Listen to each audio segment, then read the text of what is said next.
और आपके जीवन का दुख निवारण करने वाले कोई हैं तो वह संत सदगुरु है, वो प्रभु परमात्मा है। प्रभु परमात्मा ने हम आपको बड़ी कृपा कर मनुष्य का शरीर दिया भगवान का भजन करने के लिए, और भगवान का भजन को छोड़कर हम आप संसार के प्रति इतना स्वार्थी बन गए, इतना स्वार्थी बन गए, उसी स्वार्थ के पीछे अपने मानव लीला को समाप्त कर देते। इसलिए हमारे संत महापुरुष कहते हैं, मनुष्यों यह मानव का चोला प्रभु भक्ति करने के लिए मिला है, प्रभु की सुमिरन के लिए मिला है, प्रभु की गुणगान करने के लिए मिला। जो प्रभु का सुमिरन और गुणगान करता है ना, प्रभु उनके साथ होते, और जो प्रभु के गुणगान करने वालों का निंदा करता है, फिर याद रखना उनके साथ तो ऐसा अनहोनी होती है जिसका ठिकाना नहीं। एक गांव में एक व्यक्ति अपनी पत्नी से परेशान हो गए, बहुत टेंशन होने लगा, तो मन में सोचा कि ये सारी टेंशनों से मुझे मुक्ति कैसे मिले। उस टेंशन से मुक्ति पाने के लिए, जीवन में शांति पाने के लिए बगल के गुरुद्वारा में गया और गुरुजी से दीक्षा ग्रहण कर लिया। गुरुजी ने बोला, त्रिकाल संध्या वंदना करते रहना है। बोले जी गुरुदेव।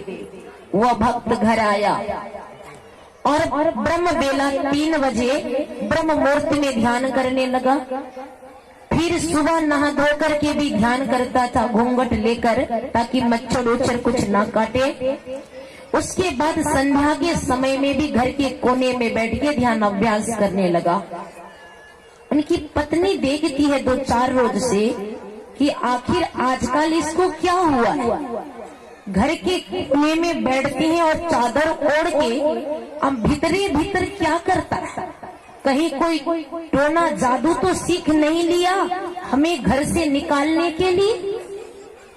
पत्नी पूछती है कि आजकल आपको क्या हुआ है, घर के कोने में घूंघट लेकर के बैठते हो घंटों। तो उनके पति कहते हैं, शांति पाने के लिए मैं ध्यान अभ्यास करता हूँ, गुरु से दीक्षा ले लिया हूँ। बस इतना सुनना था कि पत्नी बिगड़ गई। बोले कौन बोला, कौन बोला आपको साधु के चक्कर में पड़ने के लिए।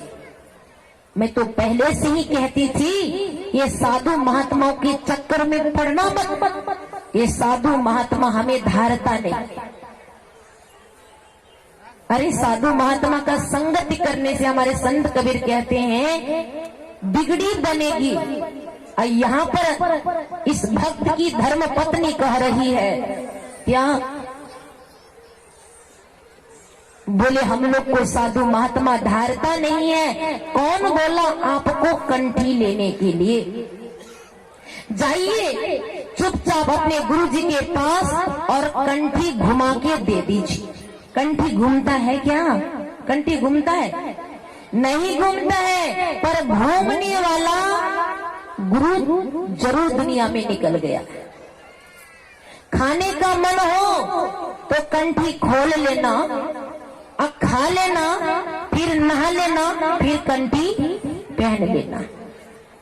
पर जब कंठी ले लिया जाता है तो कंठी घूमता नहीं है। पत्नी ने जिद किया कि जल्दी जाओ और कंठी घुमा के घर आओ, नहीं तो घर में मैं रहने आपको नहीं दूंगी। बेचारा था जोरू का गुलाम, पत्नी का गुलाम था, पत्नी के बस में रहने वाला। बेचारा के साथ इतना नाइंसाफी हुआ 2-4 रोज कि घर में उनकी एक गाय थी, वो मर गई। पत्नी को तो मौका ही मिल गया। पत्नी कहती, मैंने कहा था ना आपको कि ये बाबा जी सबके चक्कर में मत पड़ना। आप पड़ गए, देखा 5 रोज नहीं हुआ घर में एक दूध देने वाली गैया मर गई। सब आपकी करतूतों के कारण। कंठी नहीं लिए थे, कुछ नहीं हुआ था, अब कंठी लेने का 5 रोज नहीं हुआ, घर में गैया मर गई। अब तो मैं घर में रहने नहीं दूंगी आपको, जब तक आप कंठी घुमा के नहीं आएंगे तो इस घर में आप रह नहीं सकते। बेचारा ने विचार किया, थोड़ा माहौल शांत बनाइए, जिनको जाना है शांत से उठिए और चले जाइए। बोली प्रेम से श्री सद्गुरु महाराज की। कुछ ऐसी ही परेशानी हो जाती है तो सत्संग बड़ा लेट से शुरू होता है, तो हमको भी लेट से ही बोलना पड़ता है। इतना खर्चा के थोड़ा बोलेंगे नहीं तो फिर आप लोग कहेंगे देखिए ना नेपाल से आई है, कितना स्वार्थी है ना। तो संत महापुरुष के पास जाओ और कंठी घुमा के आ जाओ, कंठी घुमा के आ जाओ, नहीं तो मैं आपको रहने नहीं दूंगी, मैं रहने नहीं दूंगी आपको घर पर। बेचारा ने विचार किया, सही बात है, मेरी पत्नी सही कह रही, इतना दिन से कुछ नहीं हुआ, मैं कंठी लिया 5 रोज हुआ, घर में गैया मर गई, मेरी पत्नी सही कहती, कंठी घुमाना होगा। और वो पहुंच गया गुरु के द्वार, गुरु के चरणों में जाके प्रणाम किया। गुरुजी ने पूछा ध्यान भजन कर रहे हो ना? बोले महाराज मत पूछो। बोले क्या हुआ? बोले सब कुछ बर्बाद हो गया मेरा। बोले कैसे? बोले मेरी पत्नी कहती थी कि साधुओं के चक्कर में न पड़ना, मैं तो भूल बस पड़ गया, 5 रोज नहीं हुआ महाराज, गैया मर गई, इसलिए आज मैं आपके पास आया हूँ कंठी घुमाने के लिए। महाराज ने बोला कैसा गजब का चेला है, अरे कंठी तो घूमता नहीं, कंठी घुमाने आ गया।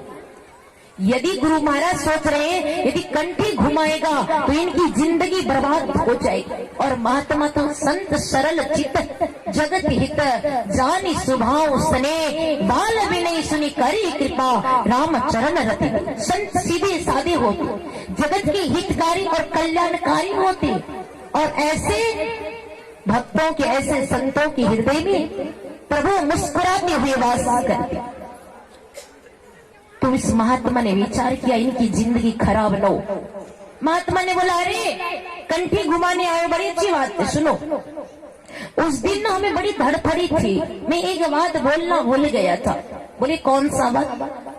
बोले यही बात, जो भी मेरे पास कंठी लेता है, दीक्षा ग्रहण करता है, 2-4 दिन के बाद उनके घर में गाय भैंस बकरी कबूतर कुछ न कुछ मरती, पर जो कंठी घुमाता उसका क्या मरता?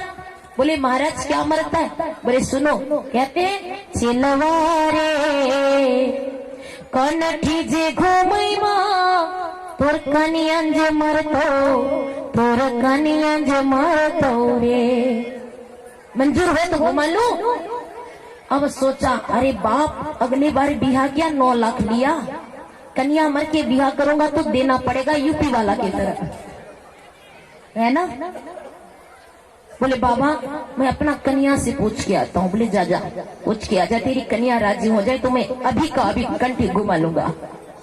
ये घर गया दौड़ के, पत्नी बोली कंठी घुमा के आए हो? बोले अरे देवी ये बात मत बोलो। बोले क्या हुआ? बोले गुरुजी का नियम है, दीक्षा लेने के बाद कुछ न कुछ मरता है, अब कंठी घुमाने के बाद क्या मरता? बोले क्या? अब उनके पति क्या के कन्या नगे कनठी जे घुमैबा तुझे मरवी, तुझे मरवी गे। कन्या तो गोर में गिरे तो हो बाबू हमरा की उम्र भै सकती, हम बनिया से अखनी लाल मिटिया का कोयला खोदान में देखने छिए। हाँ की उम्र छे हमर, अहाँ के गुरु जी कहते न हम से कर तैयार छिए, पर कंठी यहाँ नहीं घुमेबे। बोला चलो, कन्या को लेके गया। कन्या उनके गुरुजी के चरणों में गिर के गुरुजी से कहते हैं गुरुजी हो कनठी न घुमैया, हम न मरबो, हम न मरबो। गुरुजी मेरे घर वाला का कंठी मत घुमाओ, हमें नहीं मरना है, हो सके तो हमें भी कंठी दे दो, हम भी भजन करेंगे। बाबा मन ही मन कहते हाँ लाइन में आ गई, उसे भी दे दिया दीक्षा। दोनों भगवान का भजन कर जीवन को सफल करेंगे। घर में कोई सत्संगी हो कोई भगवान की प्रेमी हो, तूने बाधा मत देना, नहीं तो वो अनहोनी आपके माथे पे ही घूमेगा। अरे मीराबाई राठौर की रानी, उनके साथ नाइंसाफी बहुत किया उनकी सास ने और उनका अपने भसुर राणा ने। तब राणा से मीरा कहती है, राणा अब ना रहोगी तेरी हटके, साध संग मोही प्यारा लाग्यो, लाज गयो घो घटके। राणा जी अब ना रहूंगी तेरी हटके, अब तेरी हट पे रहने वाली नहीं है, क्योंकि मुझे ना चाहिए रेशम की साड़ी। अब ये सारे चीजों को मैं पट तेरे रेशम की साड़ी और हीरा जवाहरात मुझे नहीं चाहिए। तो राणा ने पूछा तुम्हें चाहिए क्या? तो मीरा कहती मेरे तो गिरधर गोपाल दूसरो ना कोई, जाति सिर मोर मुकुट मेरो पति सोई, तात मात भ्रता बंधु आपनो न कोई, छाड़ी दई कुल की काने, कहाँ करी है कोई मेरे तो गिरधर गोपाल दूसरो न। राणा ने बोला मीरा तू सब कुछ ठुकरा रही है, बहुत पछताएगी। तब मीरा कहती है भक्ति देखी राजी हुई, जगत देखी रोई, दासी मीरा लाल गिरधर तारो अब मोही। हे गिरधर अब संसार की आंसू का मैंने परित्याग कर दिया, तेरे शरण में मैं शरणागत। देखो तो मेरी सास भी मुझे बाबरी कहती है कुल नासिनी, मेरी सास भी मुझे कुल नासिनी कह रही है। हे गिरिधर मुझे अपने पास बुला लो। हर भक्तों का भक्ति कैसा होना चाहिए। एक बार अकबर बादशाह और बीरबल कहीं जा रहे थे, एक सरोवर था, उस सरोवर में थोड़ा सा जल था और हंसनी उसी सरोवर के पास पहुंचे जल पीने के। दोनों बड़े प्यासे हैं और एक दूसरे से बहुत प्रेम है। दोनों में से किसी एक को वह जल पूरा होता, प्यास बुझता। तो हंस कहता हंसनी तू पी ले, हंसनी कहती है हंस तू पी ले, तू जिएगा मैं मर भी जाऊं तो कोई फर्क नहीं पड़ता। हंस कहता नहीं नहीं तू जी ले, मैं मर भी जाऊं तो कुछ फर्क नहीं पड़ता।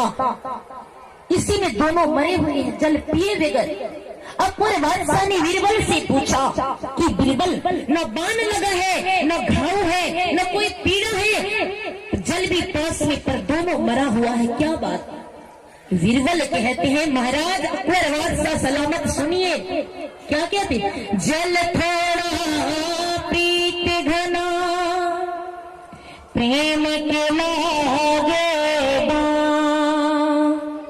टूटी टूटी कहत गयो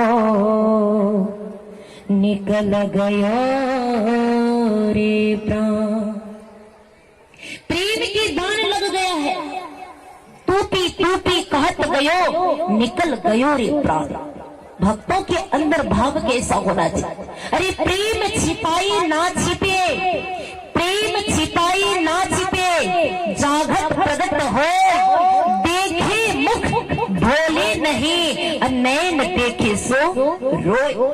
खैर खून खसी वैर प्रीत मत पान, रहमन दावे ना दवे, अजानत सकल जान।